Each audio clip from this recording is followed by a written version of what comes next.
So hello guys, how are you guys? I hope guys all are doing well. Myself Suraj Kumar Mahanta and welcome to my YouTube channel.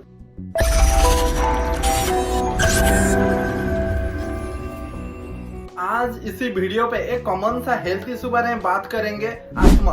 तो asthma होती क्या है? Asthma एक air पे होने वाली allergy है जो व्यक्ति को सांस लेने में तकलीफ होती है। जो पेशेंट होते हैं उनका रेस्पिरेटरी ट्रैक ड्राई हो जाती है, इसीलिए जो सांस अंदर लेने में बहुत दिक्कत होती है। तो इसी समस्या हर उम्र के लोगों को हो सकती है, बट खासकर जो बच्चों और बुढ़ापे में ज्यादा दिखाई देती है। इसे पूरी वीडियो पे देखेंगे अस्थमा की symptoms, cause, treatment and preventive measures. तो चलिए शुरू करते हैं।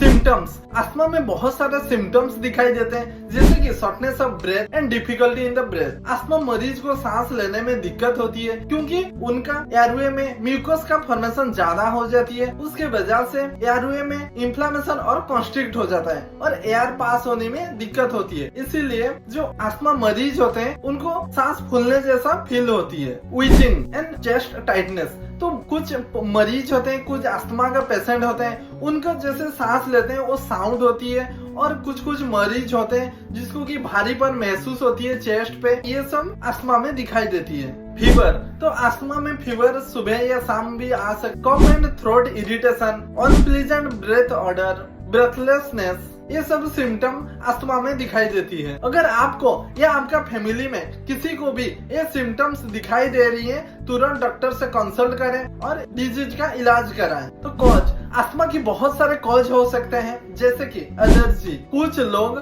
धूल या पोलन से एलर्जी होते हैं, तो उसकी वजह से अस्थमा की शिकार हो सकते हैं। तो जेनेटिक, जैसे कि किसी का पेरेंटहुड में है ऑलरेडी, लाइक इनहेरिट हो सकता है, तो पापा को है, मम्मी को है, तो बच्चे को हो सकता है।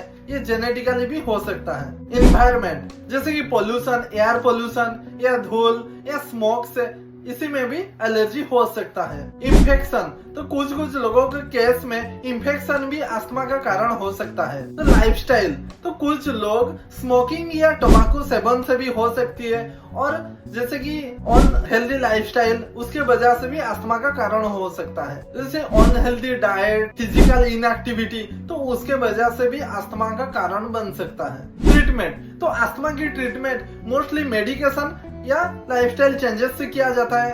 अस्थमा मरीज को बहुत सारे मेडिकेशन दिया जाता है, जैसे कि bronchodilator, inhale corticosteroid, combination inhaler, leukotriene modifier, biologic medication, oral corticosteroid, immunomodulator. जैसे कि ब्रोंकोडाइलेटर में साबा एंड लाबा दिया जाता है। जैसे कि साबा होता है शॉर्ट एक्टिंग बीटा एगोनिस्ट, जो इंस्टेंटली राहत के लिए दिया जाता है। लाबा लॉन्ग एक्टिंग बीटा एगोनिस्ट, जो लॉन्ग टर्म के लिए दिया जाता है। और उसके साथ साथ कॉर्टिकोस्टेरॉइड दिया जाता है एंड इनहेलर दिया जाता है। किसी तरह का मेडिकेशन लेने से पहले आप डॉक्टर से सलाह लीजिए और उनके हिसाब से पूरी प्रेस्क्रिप्ट मेडिकेशन कंप्लीट कीजिए। सेल्फ मेडिकेशन बहुत डेंजरस हो सकता है क्योंकि हर किसी का बॉडी अलग होती है, तो कोई भी मेडिकेशन लेने से पहले डॉक्टर की सलाह लीजिए। प्रिवेंशन, तो एलर्जी से बचने के लिए आपका घर का सराउंडिंग या आपका सराउंडिंग को हमेशा साफ रखिए और बाहर जाने से पहले मास्क पहना कीजिए। स्मोकिंग से दूर रहिए और रेगुलर एक्सरसाइज बहुत जरूरी है। बॉडी मेटाबॉलिज्म को ठीक रखना है, अच्छा खान पान रखना है